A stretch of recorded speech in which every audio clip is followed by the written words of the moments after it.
I want to welcome you back to the D-Lo Show. I am your host, Ryan D-Lo Delosier, and today we are going back to an episode that I originally published on March 3rd of 2026. I want to go back. I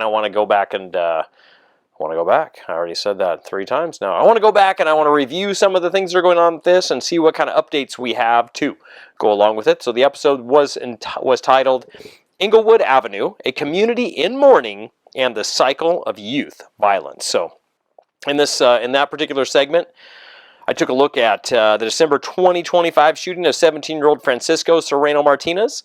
This case was involving a 17-year-old suspect who was going to be charged as an adult, and it brings to light the ongoing struggle with gang violence in Yakima, and we explore the community's response through the Moment of Blessing ceremony and discuss the sobering statistics of violent crime and gang activity that's affecting the youth in Yakima Valley, and this really is a big problem. So, in addition to the first-degree murder charge, the latest details regarding the case against the shooter, whose name is José Franco Jr., and the circumstances surrounding the death of Francisco Serrano-Martínez.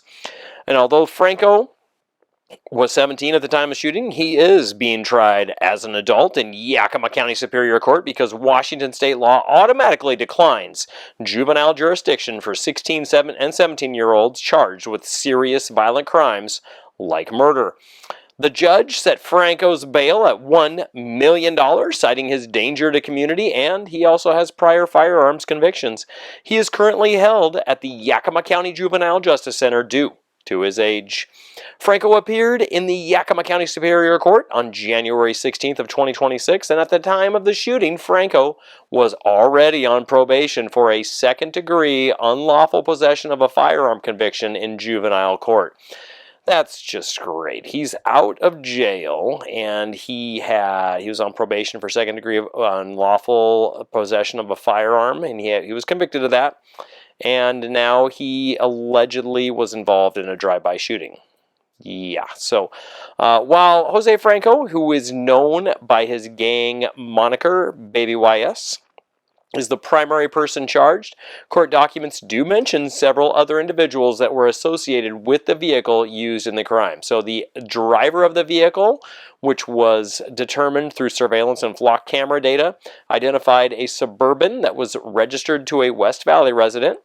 The vehicle's owner stated her son was identified by police as a Norteño gang member, and he had borrowed the SUV that night. The son was reportedly accompanied by his girlfriend and Franco.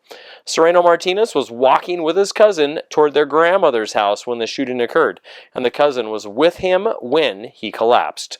Investigators linked the crime to that Suburban through a missing door molding, which was seen on the surveillance footage, and the surveillance footage from the juvenile center. And then also local businesses nearby were able to identify that vehicle as being the one involved in the drive-by shooting, and then also belonging to the West Valley resident. The coroner determined Serrano-Martínez died from a single gunshot wound to the chest. And then prosecutors also allege Franco has ties to Norteño street gangs, and the shooting is believed to be related to that context. And so while José Franco Jr.'s exact birth date has not been publicly released by officials, he is 17 years old when he was charged, at least on December 25th, and he has remained 17 as of January 16th in his 2026 court appearance. Regarding his detention and potential transfer in Washington, turning 18 does not automatically trigger a transfer from juvenile detention to an adult jail while a case is pending. And then, so this reviewing state law that goes along with that, defendants whose cases originated in the juvenile system or who are being tried as adults for crimes committed as minors can often remain in the juvenile facilities until they are age 21, even if they turn 18 during the proceedings. While he is being tried as an adult, due to the severity of the first-degree murder charge, a judge determines his housing based on safety and the specific needs of the case. He is currently held at the Yakima County Juvenile Justice Center, and if he's convicted, he could potentially serve his sentence in a juvenile facility until he is the age of 25 before being transferred to an adult prison to finish out any remaining time. And despite the $1 million bail and adult charges, Franco is still housed in that juvenile detention center because at the age of the offense he was under 18, and Washington law emphasizes keeping minors out of adult jails whenever possible to ensure their safety and access to age-appropriate services. In Washington, auto decline laws and sentencing for juveniles tried as adults are governed by specific statutes that differentiate between older teens, who are 16, 17, and younger minors based on the severity of the crime. The auto decline statute, which is referred to in our state revised code of Washington as 1304-030, mandates that adult criminal courts have exclusive jurisdiction over 16 and 17-year-olds charged with serious violent offenses. This category does include, which I would hope, first-degree murder, which is why José Franco's case is automatically moved to adult court. A significant 2018 law removed several crimes from the auto decline list, such as first-degree robbery and drive-by shootings. However, murder 1 and murder 2 remained on the list, meaning they still trigger an automatic transfer for 16 and 17-year-olds. For youth that may be aged 15 or younger, or those 16, 17 charged with less severe crimes, the judge may hold a decline hearing to decide if the case should move to adult court. But this one was an easy one. It moved right on. He's murder 1, drive-by shooting enhancement going along with that. Because he is being tried as an adult, Franco faces adult sentencing ranges, but Washington law includes youthful offender protections rooted in the Miller versus Alabama and the State versus Houston-Sconiers rulings. For an adult, first-degree murders, which is a Class A felony, carries a mandatory minimum of 20 years and a maximum of life in prison. Under the Houston-Sconiers ruling, judges must consider the mitigating qualities of youth, such as impulsivity and brain development, at sentencing. Judges have the discretion to depart downward from the standard range based on these factors. Washington courts have ruled that mandatory life sentences without the possibility of parole are unconstitutional for anyone under 21.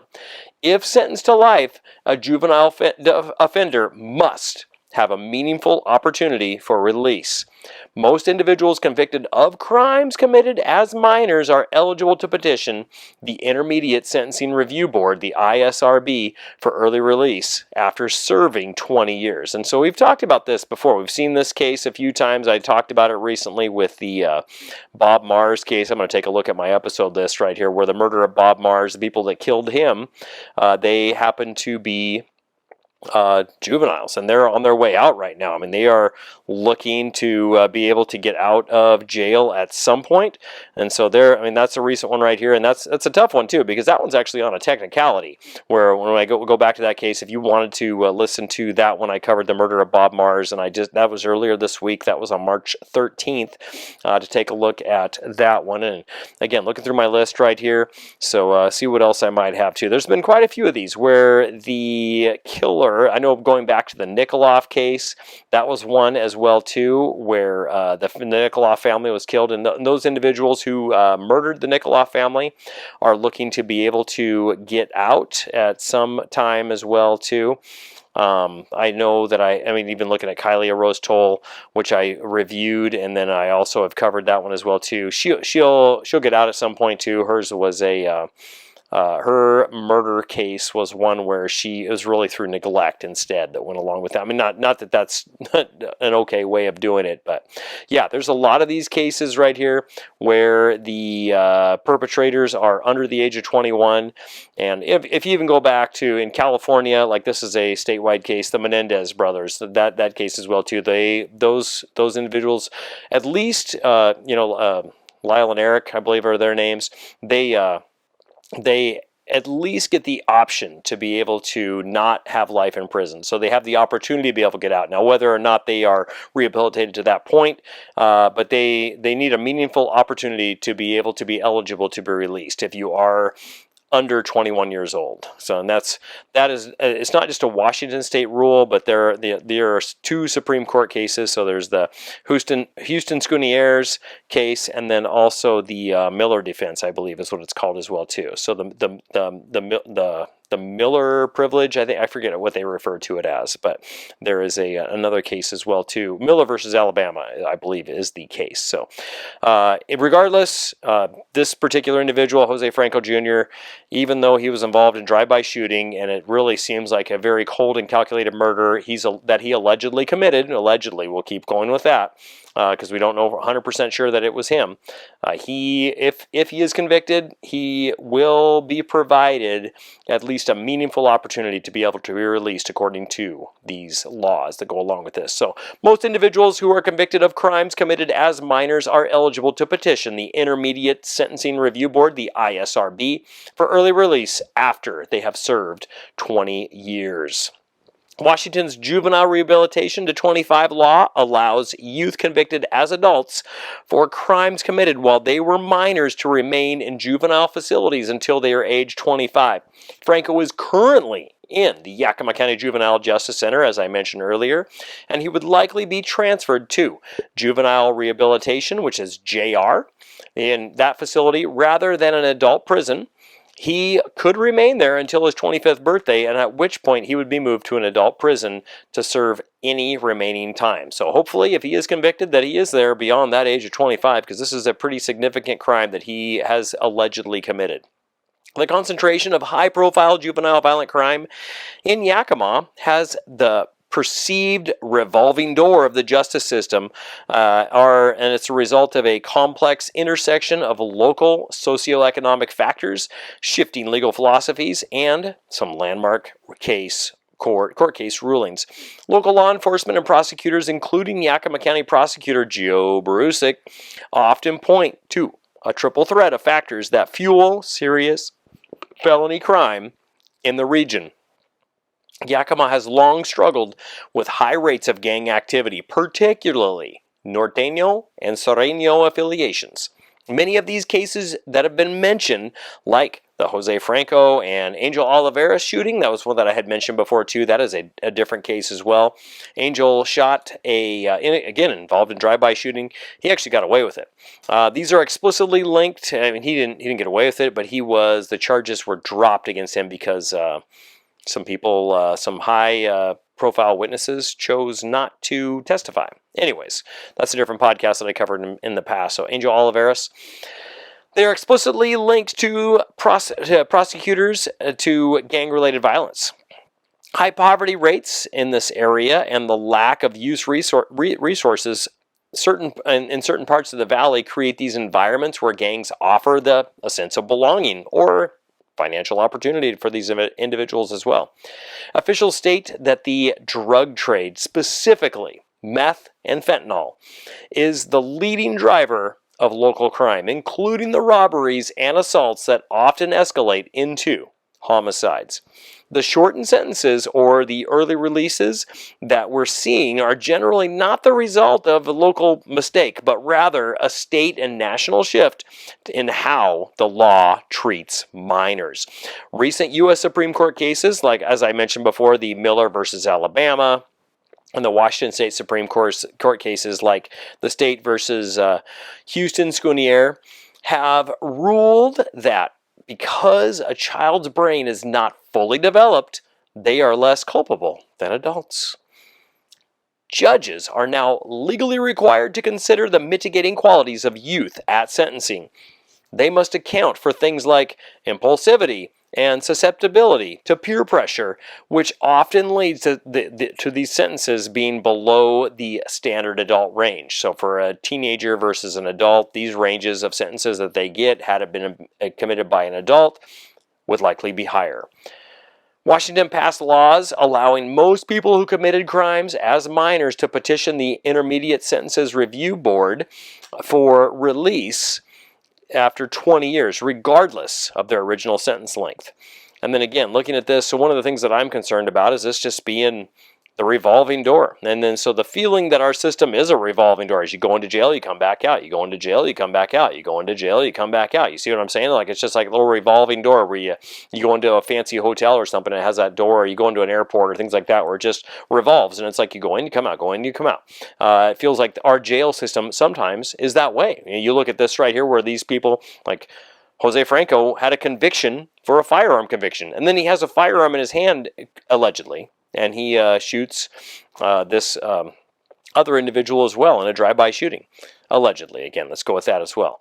So in the 1990s, politicians, which are including, Bill Clinton and Joe Biden, they campaign on being tough on crime to end the revolving door.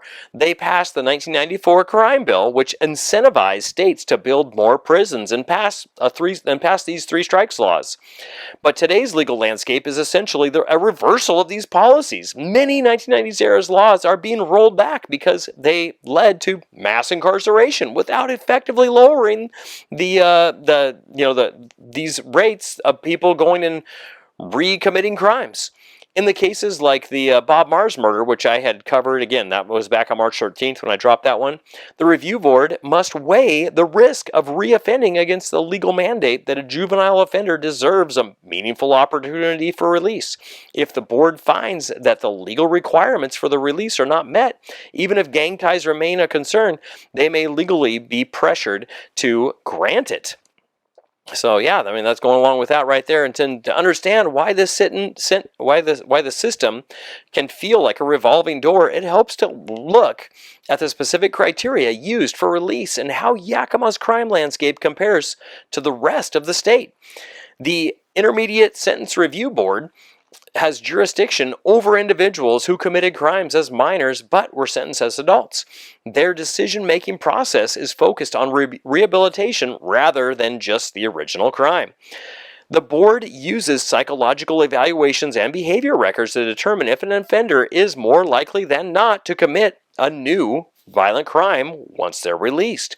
Following Washington Supreme Court rulings, the board must weigh the original crime against the offender's age at the time, acknowledging that children are different in terms of brain development and impulse control. And while continued gang involvement is a major red flag, which I'm grateful that this is a red flag, the board is often caught in a legal bind.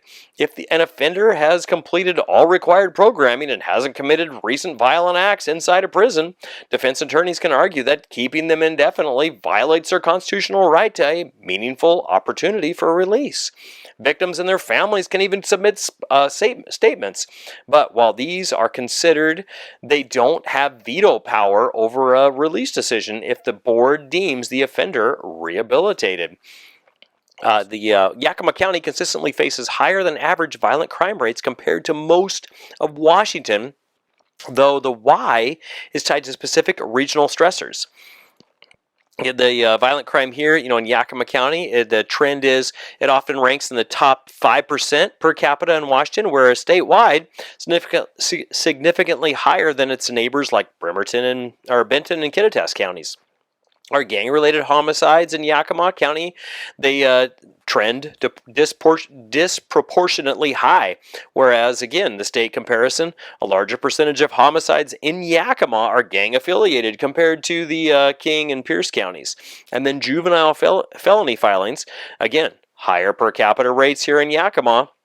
Whereas when we compare that to the rest of the state, Yakima has a high volume of auto-decline cases where minors are charged as adults.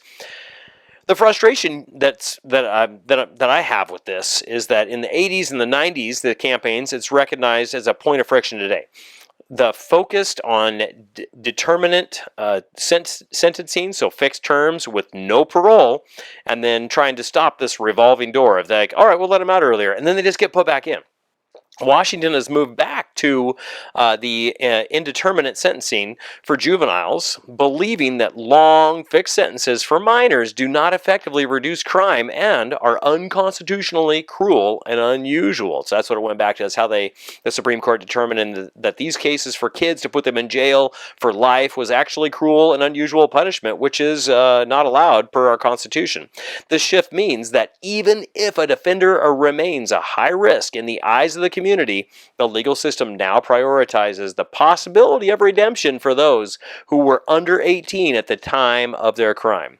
So yeah, just take a look at this case right here as we get to looking at some of these right here and going through these cases. I just wanted to go back and take a look at this one. Definitely want to come back to this one. This it's going to take a while. This one's going to be like right now we're looking at the Kylie Rose Toll case, and that one, like her 7-month-old died in February of 2025, and here we are sitting at March of 2026, and the trial date is kicked down the road. We're looking at June 1st right now for that one. So this one's going to be at least a year down the road as we start looking for cases right there. But it could happen sooner. Who knows? He may want to get out of jail. He may want to. We do have the ability to exercise a right to a speedy trial, but I think that time may have already passed. So, but yeah, I'll keep you up to date on this one. I'm going to go through and make sure that I do cover this one, coming back to it, see what's going on. If there's other things you want me to cover, go ahead and let me know. I'm on all the socials. I'm on Facebook. I'm on Instagram. You can find all of these things on YouTube as well. And just find me there. I also have email, which you can get through those as well. You can message me on Facebook or on Instagram and just let me know what you think of these. Let me know in the comments. Like, subscribe, follow, and let your friends know. And I hope you have a great day. Thanks for paying attention.